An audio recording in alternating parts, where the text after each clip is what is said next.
Bonjour à vous et bienvenue sur ma chaîne 2 minutes au jardin. Donc aujourd'hui, petite vidéo très rapide en fait pour vous expliquer les rudiments d'une taille de rosier grimpant. Donc comme vous pouvez le constater, celui-ci a un peu souffert des dégâts de l'été avec la sécheresse. Alors qu'est-ce qu'on va lui faire déjà à ce rosier? En fait, on va enlever vraiment tout ce qui est branche morte. Bon là je l'ai déjà taillé pour faciliter un peu la vidéo, parce qu'avec une main ça va être compliqué de tailler des grosses branches avec un si petit sécateur. Donc en fait on enlève donc toutes ces branches qui sont mortes, donc qui vont servir à rien, et donc vous voyez, qui sont complètement vides. Donc tant pis, c'était une branche qui l'année dernière avait été attachée parce qu'elle était très jolie. Donc on va l'enlever totalement. Donc vous voyez, on fait attention à pas se piquer. Vous voyez, voilà. Je continue encore à tailler. Donc ce qu'il faut savoir, c'est qu'en fait le rosier fleurit sur les pousses de l'année. Donc en créant en taillant comme ça, je vais le forcer à recréer des pousses. Et puis surtout quand on a un rosier grimpant comme ça, on va après sélectionner des branches en fonction de la façon à laquelle on veut le palisser.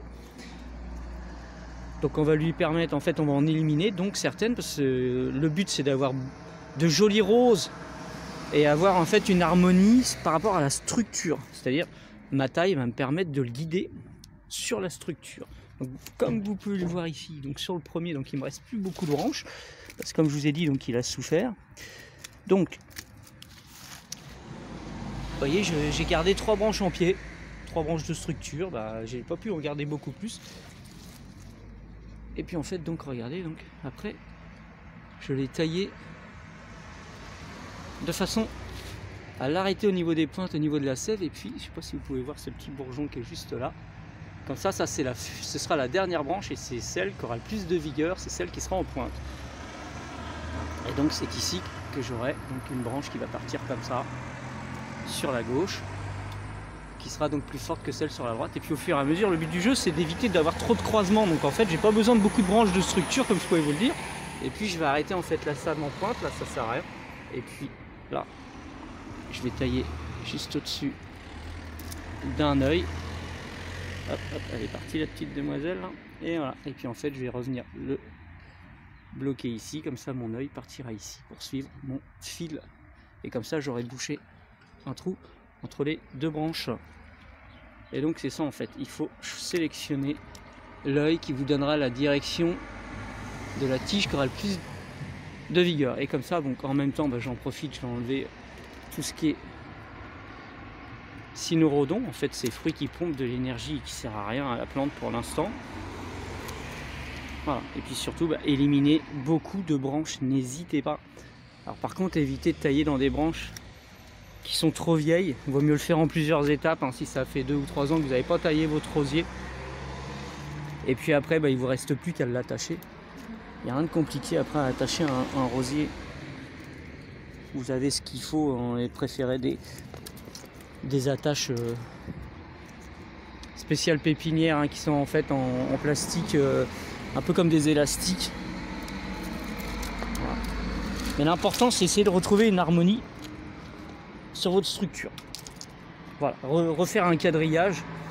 Imaginez vraiment un œil, vous voyez qu'il y a des yeux comme ceci là, ce qu'on appelle un œil dormeur, donc qui est dans du bois dur. Et donc faites-le en janvier, février, pour à la remontée de la sève, quand ça va se réveiller, là vous voyez, ça c'est une future branche. Là j'en ai encore un. Vous voyez, et donc là ça va être la direction, hop, de ma branche. Là j'en ai encore un juste ici, quand j'ai taillé au-dessus. Et tant pis si j'ai un trou comme ça sur ma structure, mais après comme j'en ai un deuxième à côté, je vais faire pareil, je vais le guider, je vais tirer un peu les branches, je vais les couper comme il faut, de façon à ce que mon rosier palisse là où vraiment je veux le faire. Alors faites par étage, mais je vous assure, ça sert à rien de conserver beaucoup de branches charnières. 5 au maximum à la base. Et puis déjà à la base, soyez sûr d'avoir sélectionné une bonne variété de rosiers qui aura un pouvoir très couvrant.